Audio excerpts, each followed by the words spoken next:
Hai,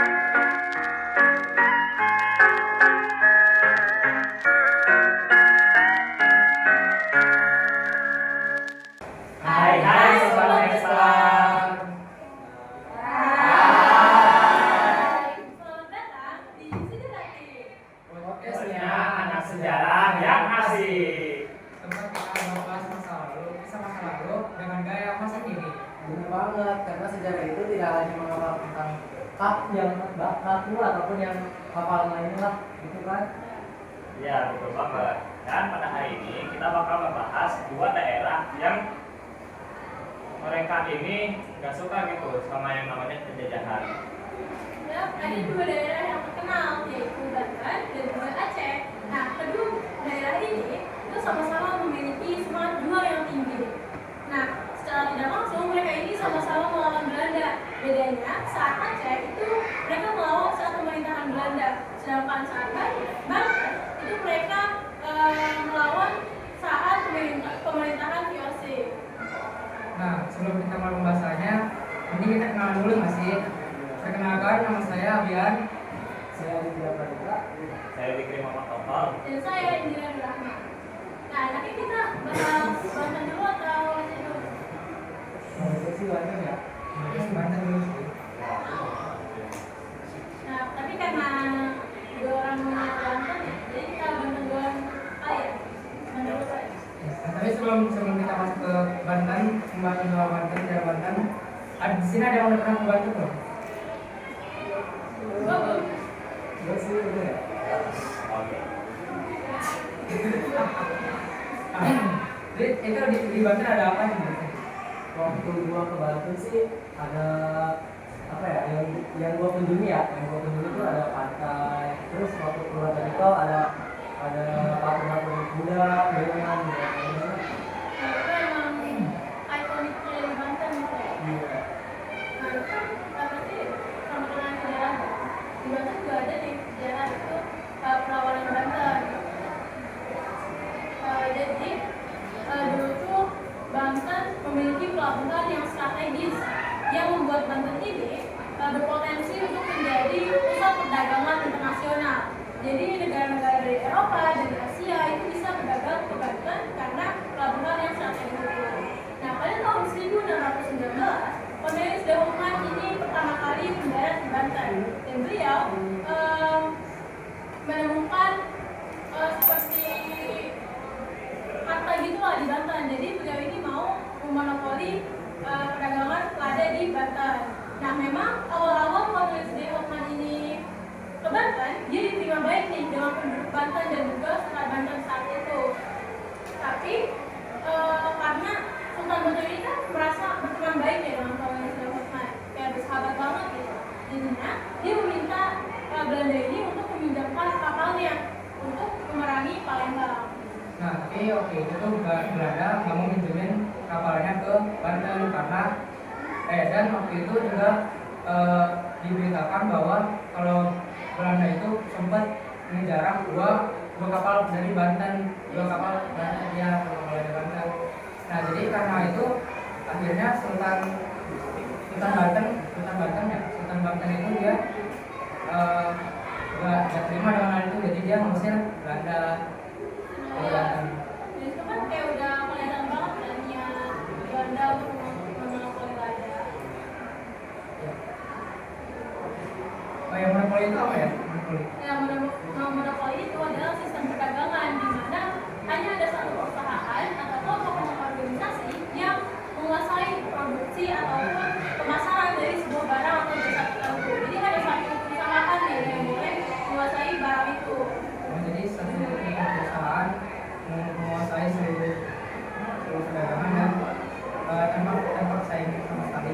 Ya, Pas itu ingin menguasai semua jalur perdagangan, terutama Banten. Padahal Banten itu mempunyai jalur perdagangan tersendiri, terutama lada ya, Nah, jadi masyarakat Banten ini tuh nggak mau yang namanya ada VOC di daerah tersebut, jadi menolaklah semua masyarakat di Banten ini. Nah, pada tahun 1651 ini kita ada seorang tokoh yang bernama Abu Alfat Abdul Fattah. Nah, pada tahun itu dia dinobatkan menjadi Sultan Banten. Nah, itu menurut dia ada julukan ketika ada julukannya itu bernama Sultan Ageng Tirtayasa.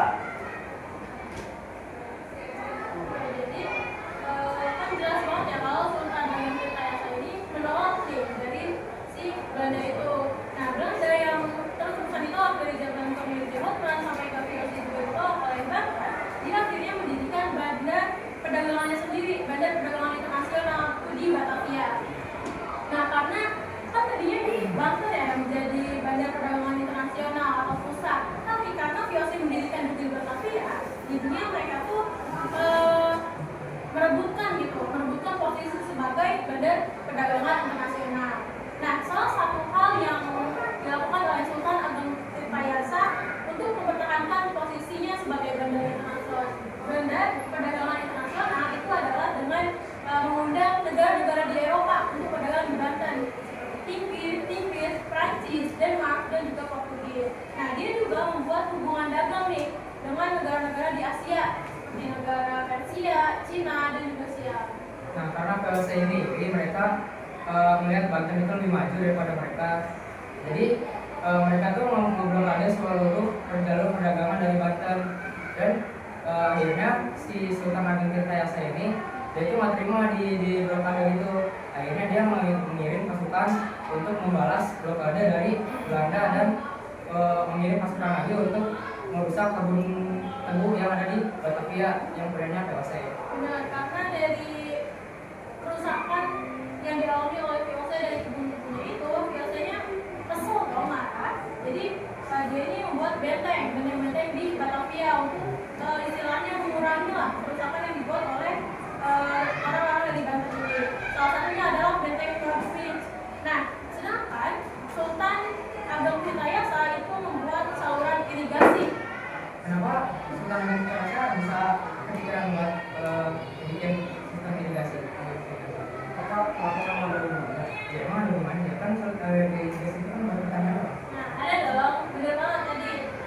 Memang seperti yang kita tahu, irigasi itu untuk keperluan pertanian, produksi pertanian. Tapi ya selain dari itu, Sultan Ageng Tirtayasa juga memerlukan saluran irigasi ini untuk menjadi transportasi untuk perang melawan VOC. Nah, makanya karena si Sultan Ageng Tirtayasa ini membuat banyak saluran irigasi, makanya ia dijuluki sebagai Tirtayasa, di mana Tirta itu artinya adalah air. Kemudian pada tahun 1871 di Sultan Ageng Tirtayasa ini mengangkat anaknya yang bernama Abdul Nazar Abdul Rahman yang biasa dikenal sebagai Sultan Haji. Nah, dia tuh ditugaskan oleh Sultan Ageng Tirtayasa ini untuk mengurus pemerintahan di dalam negeri, sementara si Sultan Agungnya ini mengurus ke pemerintahan di luar negeri bersama anaknya yang bernama Arya Purbaya. Nah, benar. Nah, adanya pembagian tugas di Kesultanan itu tuh beritanya menyebar nih ke VOC, terdengar oleh VOC.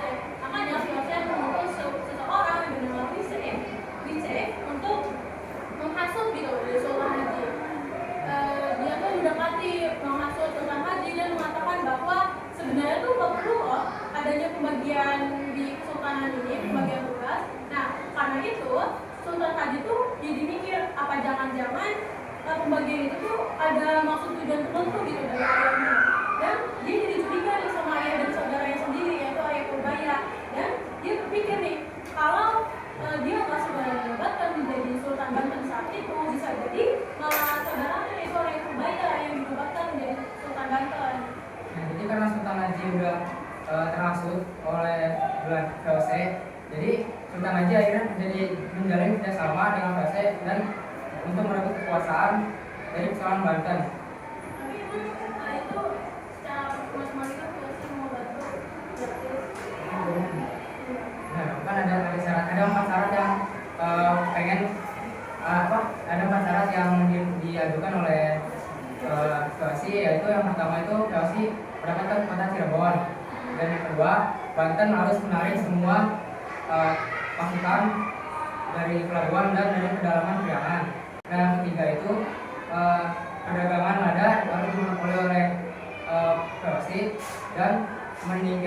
bersaing dari negara lain.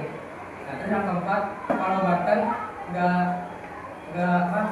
kalau Banten nggak memenuhi janjinya atau melanggar, itu bakal dikenai denda sekitar 600.000 ringgit. Banyak banget ya itu kalau sekarang. jadi gratis. Terus dia jadi cuma mau dia tuh maunya monopoli perdagangan aja gitu ya. Jadi harus disingkirkan gitu dari dia Persia dan tulisannya. Nah akhirnya dari kerjasama antara Sultan Haji dan juga VOC itu kekuasaan Sultan Agung Tirtayasa di Sultanan Bali itu berhasil direbut gitu. Jadi pada tahun 1681 mereka berhasil merebut kekuasaannya. Tapi Sultan Agung Tirtayasa ini nggak menyerah gitu.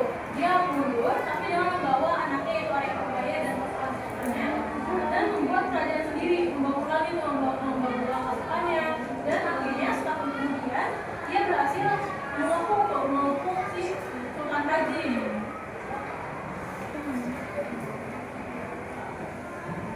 Nah tapi memang tadinya Sultan Haji ini terdesak gitu karena dikepung tiba-tiba kan nama ayahnya, dia nggak tahu apa-apa nih, tiba-tiba dikepung terdesak, jadinya dia ini memutuskan untuk meminta bantuan dari VOC gitu. Akhirnya VOC datang dan akhirnya ini ayahnya yaitu Sultan Agung Tirtayasa ini mundur gitu, nggak jadi, tidak berhasil lah pengapungannya itu. Terus akhirnya Sultan Agung Tirtayasa ini balik lagi untuk mengepung dan dia gagal lagi dan akhirnya dia kabur lagi ke hutan, tapi akhirnya ujungnya ketangkap dan akhirnya Sultan Haji dan VOC itu langsung menangkap lah. Jadi Sultan Agung Tirtayasa ini ditangkap dan dipenjara di Batavia hingga ia meninggal pada tahun 1692. Kayak drama banget sih. Luar biasa. Apa tuh?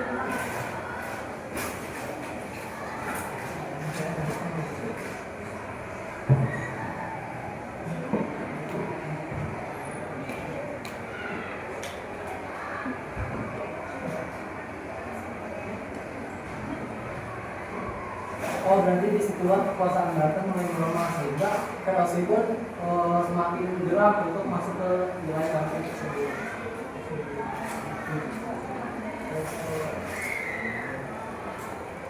Kalau itu ya bukan berarti akan semangat Banten ini jadi akan begitu, tapi semangat juang dari masyarakat Bantennya itu nggak pernah punah. Nah dari sini juga terbukti bahwa semangat perjuangan rakyat Indonesia itu sudah ada walaupun belum Indonesia ini merdeka. Nah, menurut saya jadi perlawanan Banten. Nggak kerasa berapa menit kita? Kayaknya udah lama. Atau udah sultan? Langsung baca aja nggak sih? Atau gimana? Nah sebelum ke Aceh, nah itu bang, udah pernah ke Aceh belum? Belum lah, jauh. Jauh dari Jawa. Nah tapi kalau kita belum pernah ke Aceh, kita pasti tahu dong apa yang ikonik di sini. Apa? Oh, makanan mulu mah. Budaya. Budaya.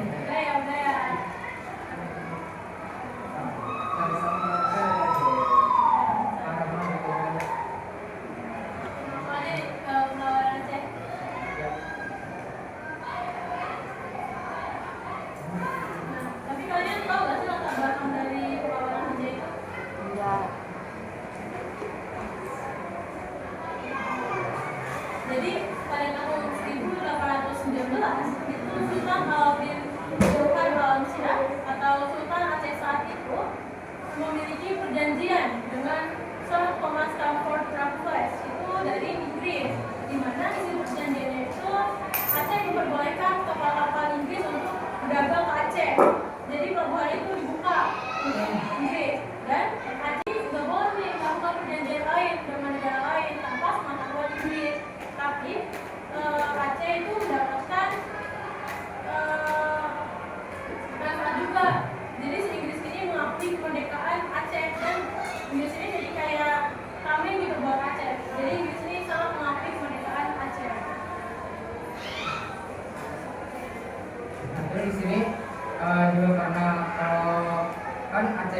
udah perjanjian sama Inggris kan, supaya mereka itu nggak gampang kena invasi sama Belanda.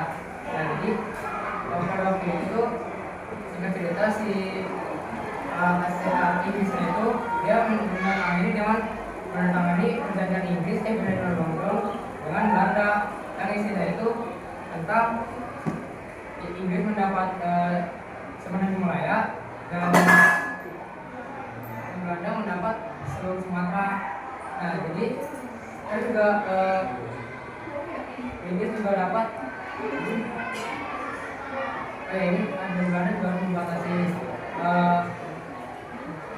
Aceh dan menghormati Aceh sebagai negara yang merdeka gitu. Ya, jadi Belanda ini kayak benar-benar kayak Aceh gitu. Karena Aceh itu dulu Aceh itu daerah itu kayak kaya akan rica. Jadi Belanda ini kan kaya banget gitu. Terus Belanda juga emang berambisi buat menguasai seluruh Nusantara gitu, termasuk Aceh. Tapi yang paham Inggris, jadi mereka nampak kata London perjanjian. Nah, tahun 1829 itu Belanda menyerang Batu adalah Batu itu adalah salah satu daerah yang di bawah kekuasaan Aceh. Nah, Aceh yang nggak terima itu menyerang balik pos Belanda di Pulau Konca. Nah, pada tahun 1836 Aceh juga membakar kapal Belanda, dan Belanda yang kapalnya dibakar dan posnya itu diserang dan tidak terima dong, dia jadinya membuat benteng tuh di dekat Garut. Nah, karena adanya benteng ini, pasukan dari Aceh itu jadi menyerangnya kesulitan lah, karena benteng pertahanan itu kuat. Nah, akhirnya itu digunakan oleh Belanda. Nah, tapi dengan adanya peperangan itu tahun 1857, Jan van Swieten itu pihak dari Belanda dan juga Sultan Ibrahim Mansur Shah dari Aceh itu membuat perjanjian yang isinya di mana mereka itu akan menyelesaikan semua permasalahan dengan damai. Tapi walaupun sudah ada perjanjian itu, Belanda tuh terus berusaha untuk menginvasi Aceh.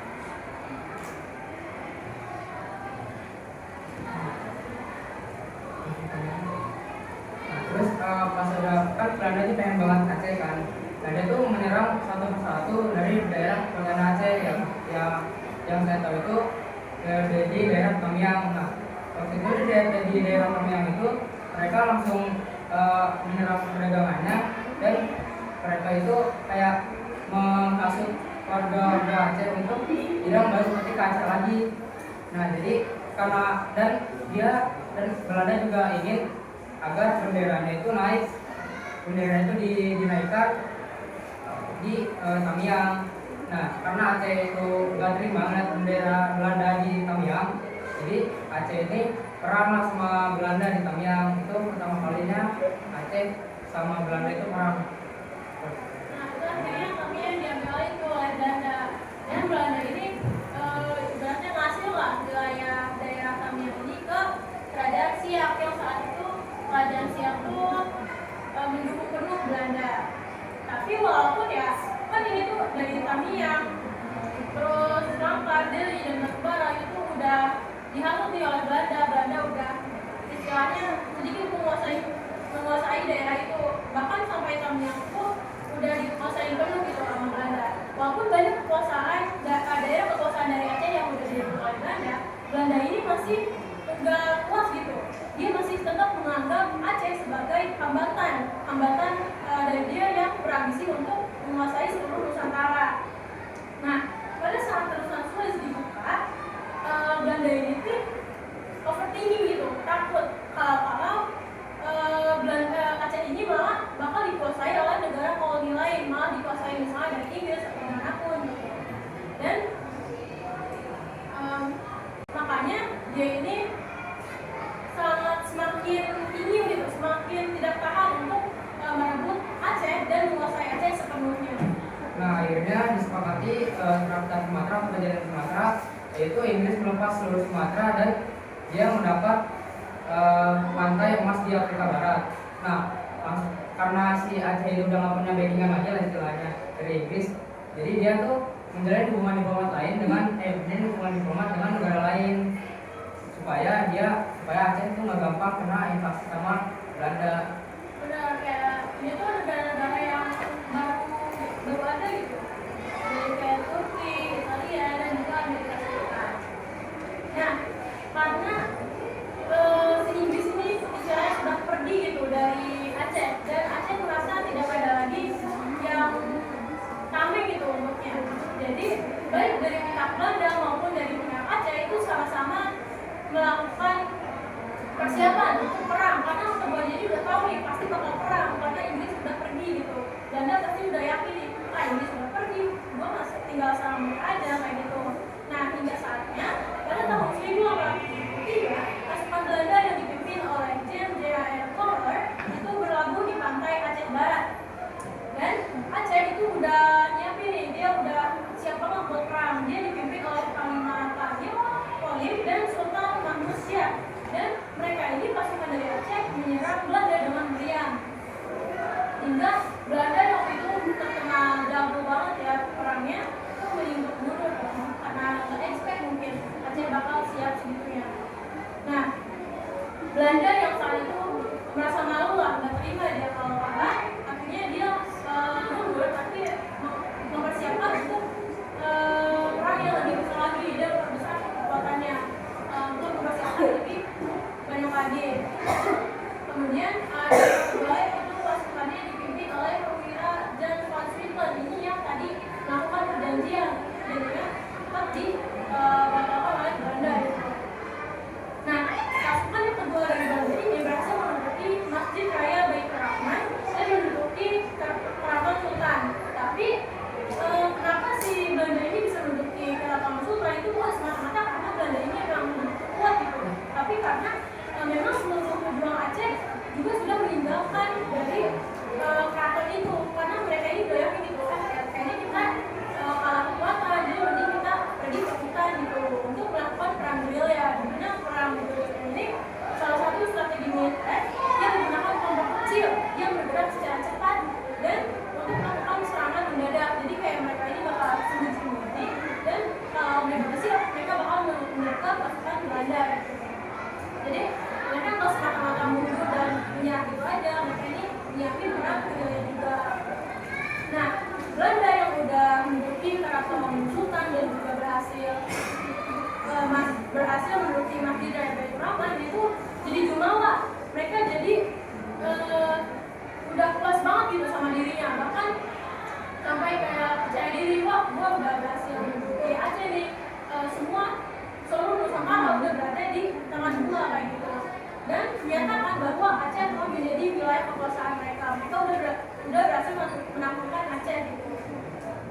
Nah, waktu itu yang pergi ke hutan dari pasukan Aceh itu ada pejuang Aceh yang terdiri dari Balang atau pemerintah daerah di Sultan Aceh, atau kalau bahasa kita itu kabupaten gitu, pemerintahan kabupaten. Terus ada rakyat dan juga kaum ulama. Nah, pada tahun 1884 Sultan Alauddin Muhammad Dausya menjadi Sultan Aceh nih. Nah, pada masa pemerintahan dia semangat juang rakyat Aceh ini semakin berkobar gitu. Nah, itu dikarenakan faktor agama, karena tadi yang sudah aku lihat bahwa yang ditemukan juga banyak tuh kaum ulama. Jadi karena faktor agama juga mereka berkobar gitu semangatnya. Karena Belanda ini juga menyebarkan agama Islam ya, sementara saat itu Sultan Aceh sangat menolak agama Islam. Jadi mereka ini kayak nggak mau gitu dikuasai oleh Belanda. Nah, saat itu yang memimpin pasukan Aceh adalah Panglima Polim dan Tengku Sipitiro. Dan juga pada saat itu Tengku Umar membantu perlawanan dari arah barat gitu.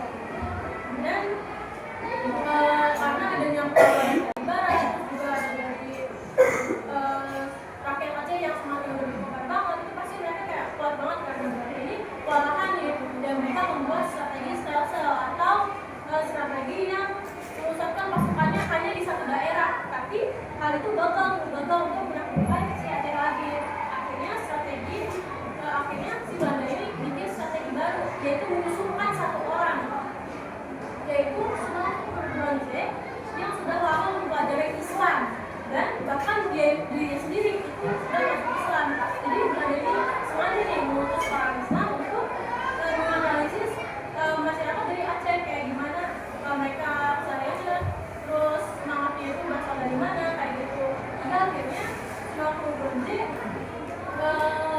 lapor nih ke pihak Belanda bahwa semangat Aceh itu sebenarnya dari kaum ulama yang bilang bahwa kita ini nggak boleh kalah dari mereka yang bukan Islam, kita nggak boleh dikuasai oleh orang yang bukan Islam kayak gitu.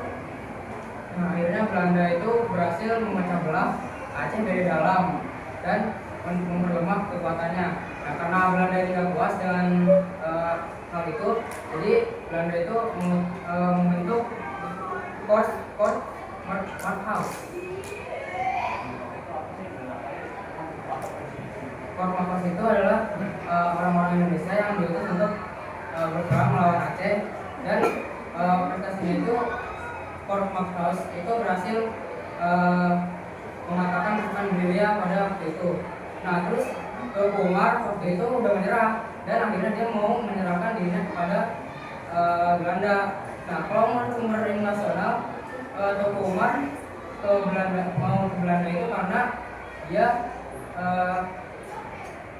pengen tahu strategi perang dan senjata apa aja yang dipakai. Nah, kalau menurut Belanda, Teuku Umar masuk ke Belanda itu dia cuma bergabung karena tergiur aja sama uang sama kekuasaannya. Nah, akhirnya Teuku Umar itu balik lagi ke Aceh, tapi karena Belanda ini menganggap Teuku Umar ini pengkhianat karena kembali ke Aceh, akhirnya dia gugur pada tanggal 11 Februari 1899. Dan perjuangan Teuku Umar ini dilanjutkan lagi oleh istrinya yaitu Cut Nyadim. Dan walaupun Cut Nyadim masih bersemangat untuk melawan Belanda, tapi Sultan Muhammad Daud dan Panglima Palim ini menyerah ke Belanda. Nah, akhirnya pengikut setia si Cut Nyadim ini dia matinya ke Cut Nyadim karena dia tuh sakit-sakitan.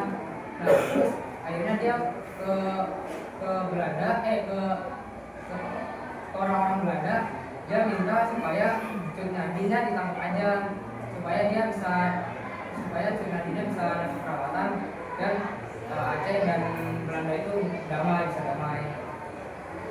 Dan akhirnya Cut Nyadim ini ditangkap pada tahun 1905 dan disitulah berakhirnya perang Aceh dan Belanda.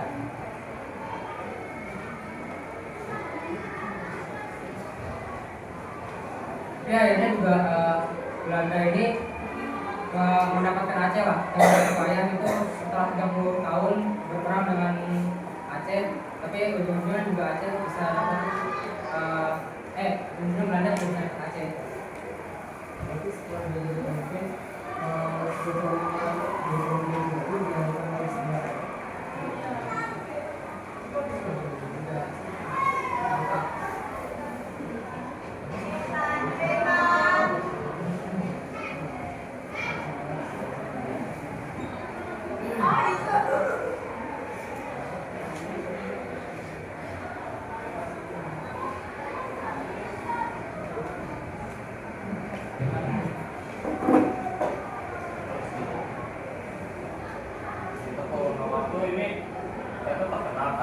Pura-pura tunduknya sama Belanda. Dan ternyata itu dia tunduk ke Belanda itu cuma pura-pura untuk akal-akalannya doang. Dia bisa mengambil persenjataan sama persediaan dari Belanda atas di Teuku Umarnya ini juga merasa senjata dan persediaannya ini juga cukup buat membantu perlawanan Aceh ini. Dia langsung kembali ke Aceh. Keren banget sih Cut Nyadim ini atau istrinya dia mampu mengalahkan atau mampu memimpin dengan tanpa suaminya, dia mampu berdiri di kakinya sendiri gitu.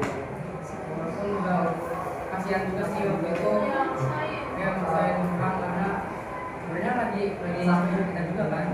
Tapi berjuang gitu melawan hal tersebut.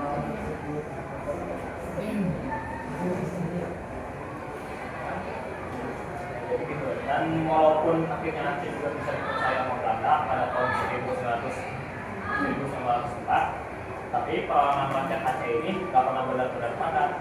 Mereka ini terus berjuang bahkan sampai Indonesia ini merdeka.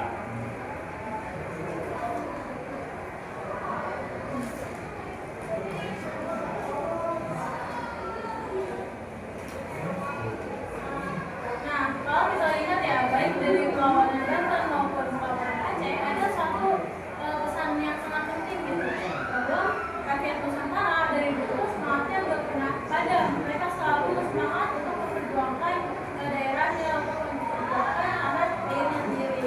Sebenarnya kalau Banten itu melawan Belanda, sedangkan kalau Aceh itu melawan Belanda.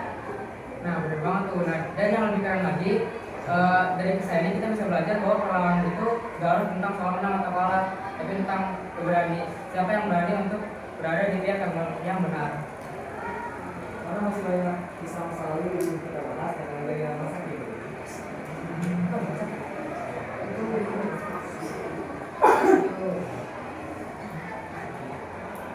Setuju, karena sejarah itu bukan cuma tentang tanggal, tokoh, tentang semangat, perjuangan, nilai-nilai yang dulu kita bahas ke kehidupan sekarang.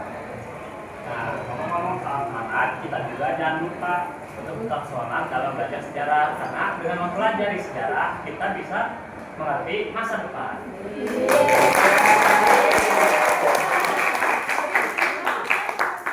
Jadi gimana nih sobatnya setelah ke hal yang kita bahas hari itu seru banget kan? Iya bang, dan jangan lupa buat nonton episode kita drastik berikutnya.